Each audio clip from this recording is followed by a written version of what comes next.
Okay, here we are back in Plague Inc. This is Evolution 7, the 7th version of the game. There have been some changes made since I last played, and the Necroa virus is one of the things that was changed, and I've read that it's been giving people some trouble. So we're going to jump back into that and see what all has changed. For genetic code, we have metabolic jump set up here so we can get more DNA from the red bubbles. Reason for this is we're not going to be dealing with the cure too much, so the blue bubbles aren't needed. As for our route, we are going to hope for as many favorable mutations as possible, so we're taking Darwinists to help us along there. We need to reach the island nations, which are a pain, so we're taking Aquasite. As for our environment, we're going for the all-purpose Extremophile, that'll help us all over the place.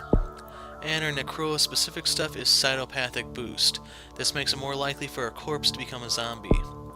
Setting the difficulty in Mega Brutal. Head crabs are go.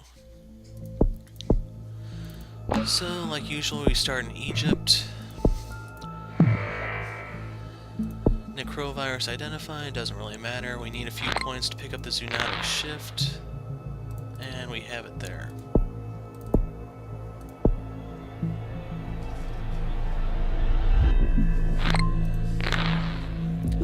So even though that does make the entire condition easier to cure, the reason we pick that up is because we need as many vectors as possible, and since we're going the actual Necroa route, it doesn't matter if they get a cure. Once they get close, we're actually just going to go zombie mode and then start biting people. I grab bats because they have some pretty good infectivity. The other thing is, just by getting these animal vectors, then you actually increase the rate of mutations, so two things in one, and it's 15 points for birds, not 14.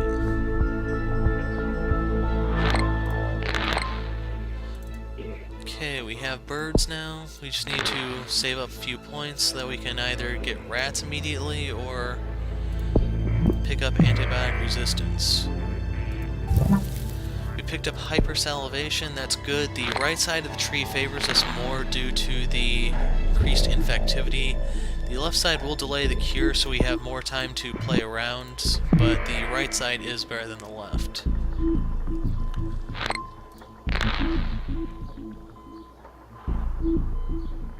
And...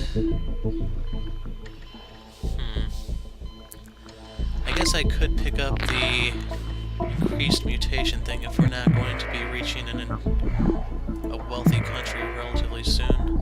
22 points.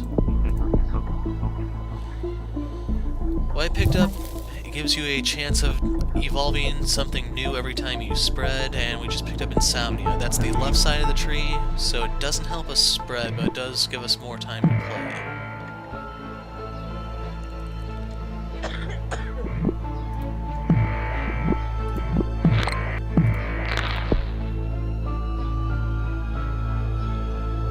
And now we're in the UK, so we definitely need that antibiotic resistance.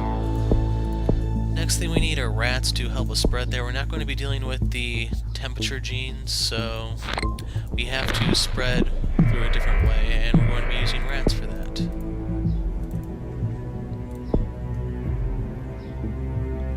Okay, we just hit the US, so we're in the west. We picked up fever, which is another thing on the left. Not ideal. We can still salvage this game, though. This isn't much of a setback just yet, but we need to start mutating things on the right side rather than the left. Egypt shuts down its land borders, no big deal. We're now in Russia.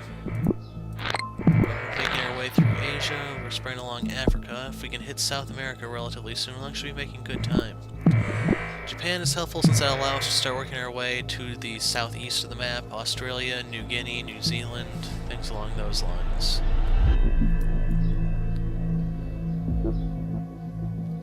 And we just hit Madagascar, which is going to save us a little bit of trouble later on. Okay, polyphagia, that's one of those things on the right side that helps us quite a bit. Come on, spread some more. We are sitting on 52 points, but we need as much as possible for when we finally go Necroa. We got New Zealand, we got Iceland. And one thing I should talk about while we wait is that due to these ZCOM changes, this does require a lot more luck, because if they spawn in an island country that you can't immediately start bombarding with zombies, you pretty much are screwed immediately. You have a lot of room to work with, assuming that they start in a landlocked country. I don't know if that's going to be the case. We won't know until the actual zombies start to come out, and we definitely need to hit South America soon. Brazil closed its port, but we can still get in through Argentina. There we go. Okay, we're not doing too hot in Canada. We have about 4,000. We picked up gastroenteritis. That's good. That helps us spread quite a bit. We surpassed the common cold in infectivity. We have about 2 billion infected. Ideally, we want around 3 to 4 billion by the time we activate the Necroa. So, we aren't too far behind. Ideally, we're going to put the cure in somewhere around 70%. I mean, go Necroa when the cure is at 70%. Canada is leading the cure effort, not a big deal. But we're starting to rack up cure points while our rate of infection is slowing to a crawl. Cure is half done. I think I may go a little early. Let's go Necroa. Okay, I need to let a few people die first.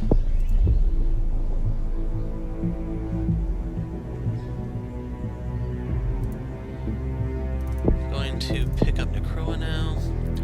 And we're going to grab some of the active effects. That's 17, that's not bad. And I'm going to get the enhanced motor control.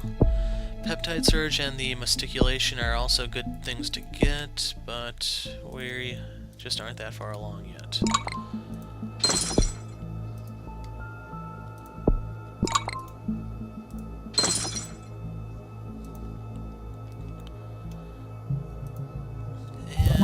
We picked up Psychosis. That's okay. It stalls the cure so we can spread a little bit more, but it's nothing to write home about. We surpassed the Black Death. We're going from Turkey to Ukraine. We've surpassed Spanish flu. We have a small group of zombies in the US.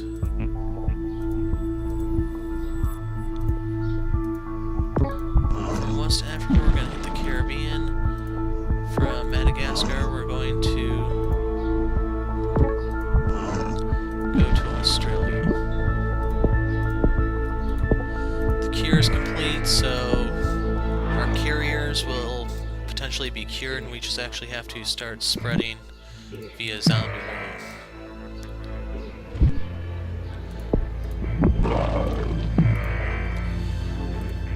Going to get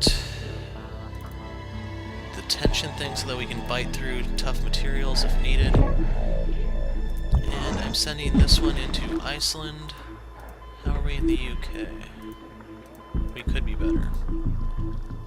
China has 20 million zombies. We're sending some of those to Russia. And Greenland. Wow. This is what I mean by if they spawn in an island country, you're screwed. So this game could already be over just like that.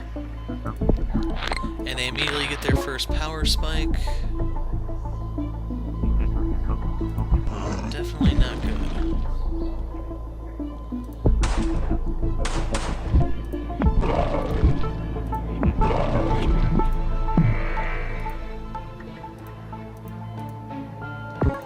I'm going to send some zombies into Canada.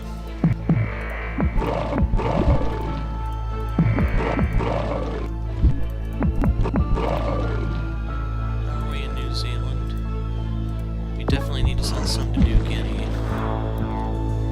And I'm going to pick up the horde pheromones so that we can have the million-man mob going from place to place, and we're actually starting to have some success in Greenland. Anyway, I need to start getting across Europe, so we're going from France to Germany.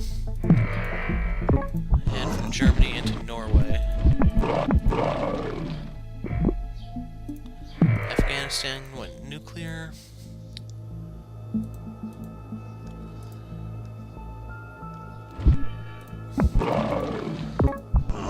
And I'm going to hit Sweden. Going from Russia to Finland so that we can try to cover part of Norway through the land. We are going to grab the dermal calcification and the elephantitis to make our zombies harder to kill. I'm also getting the revival stuff. Sending some zombies over to Mexico. Is there anywhere that's still healthy?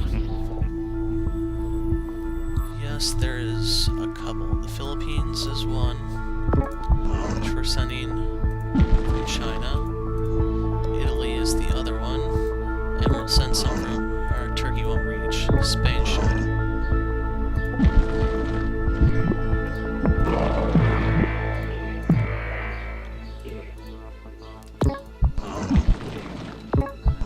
And we're going to send 2 waves into Norway to try to deal with ZCOM.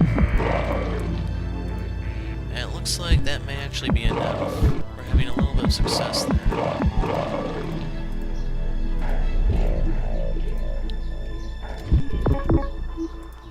I revived the ones in Greenland since ZCOM is definitely not going down without a fight there.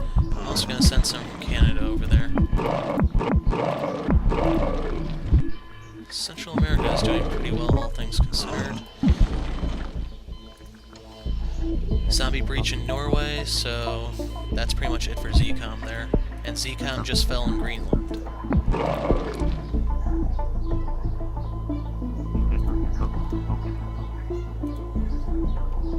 So as soon as those 2 go down, that's pretty much it.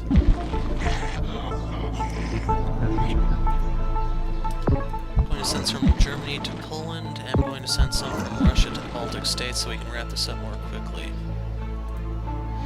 Insect population boom, that helps the humans since the zombies are going to be eaten away by the bugs. And I'm just going to use a revive on Norway to speed this along.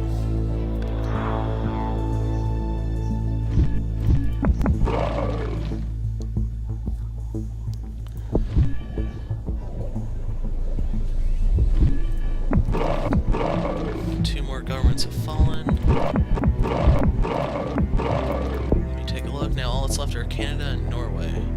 Canada is a lost cause. Norway, okay, we got acute encephalitis. That doesn't help because that's for killing people before they go zombie. And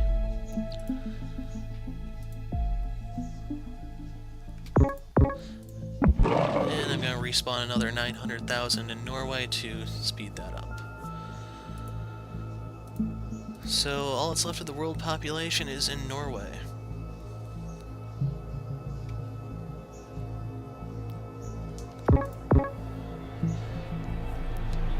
So the key thing here still is to blitz ZCOM so that you can wipe them out before they become an issue. You do have to pick up some more of the combat mutations to help you deal with them since they're stronger.